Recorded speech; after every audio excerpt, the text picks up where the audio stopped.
Hey y'all, hope you're having an amazing day. I am sitting in my car. I have a pimple on my face because I'm trying to detox. And y'all know when you detox, everything comes out through your face. So I'm going to deal with it. But I wanted to come on real quick because as I was sitting here in my car, I was watching a random squirrel that was, I guess, doing what squirrels do on an everyday basis, running around in the yard. And then when he found what I assumed was an acorn or some kind of food, he was just focused intently on eating his food. And then he stayed there for a little while and played, and then ran himself back up into a tree. And y'all know that I'm always finding metaphors for life in like the simplest things. And so that made me think, and it reminded me of something. You know, we make life hard. We make things so much more difficult than they're supposed to be. We are created to be in a space of joy, calm, focus, but instead we're constantly looking at things that are outside of what we were created and intended to do.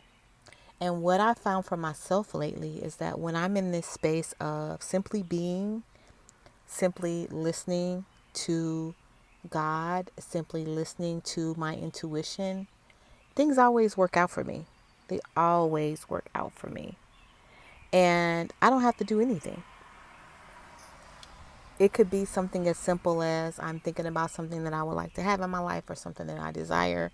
And then somebody comes along and they're like, oh, hey, here's this thing for you. For instance, my nose is dry too.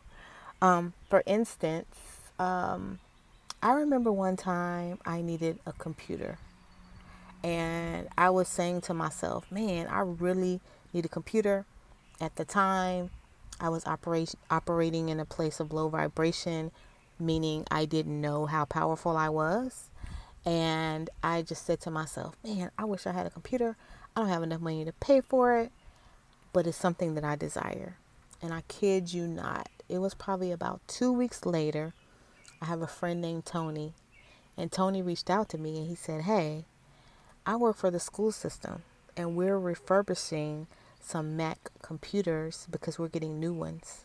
Would you like to have a MacBook? And I was like, what? Yes, of course. And it was just so interesting because I was like, wow, like this is something that I manifested for myself and I didn't have to do anything. I just had to stay in that space of desire and know that what I wanted was already there. I just couldn't see it yet. And Tony was the one to reveal to me what it was that I wanted. So a lot of times we are working and struggling very hard to think about something that we need to do or to make stuff happen, when really we need to do the opposite and just chill out. We need to just chill out.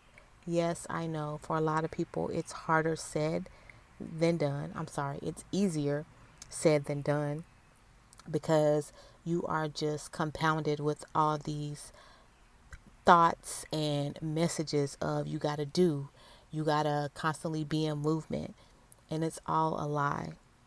And the way to get past that is with repetition.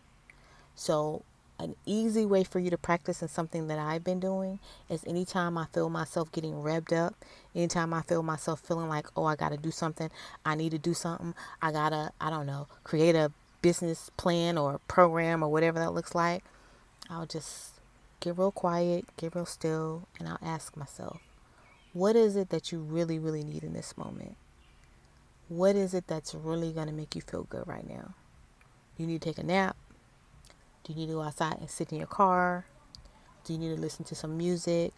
Do you need to read a book, listen to an audio book? Do you need to watch a YouTube video? Like, what is it that's going to bring you in the space that you need to be in? And I've been practicing that for a very long time, almost a year now.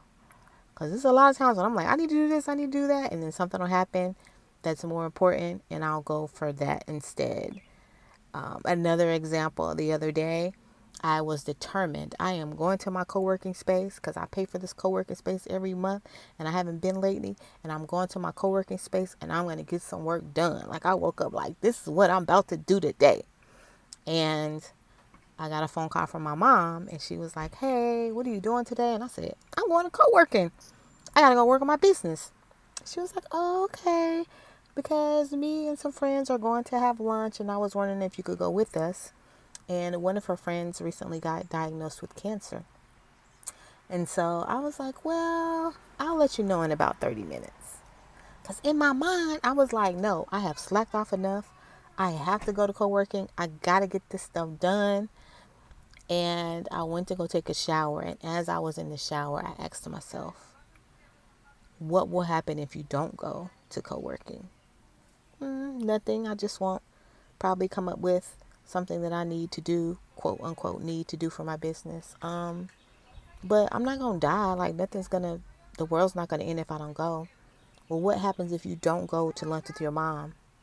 I'm probably going to feel bad. I'm probably going to feel guilty because this lady has cancer and I want to be there to support her.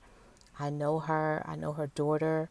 And I really want to be in fellowship with these ladies at this time of need. So what I decided was that going to that lunch was more important than me going to co-working. So those are just some of the little things that you can do in your life to kind of align with where you want to be, to align with spaces that bring you joy instead of places that bring you anxiety. Thank you so much. I know this was helpful for somebody. I don't know who it was for, but I know it was helpful because Spirit told me to get on here and make this video with my big pimple, my dry nose, and everything because somebody needs to hear this. Have a great day.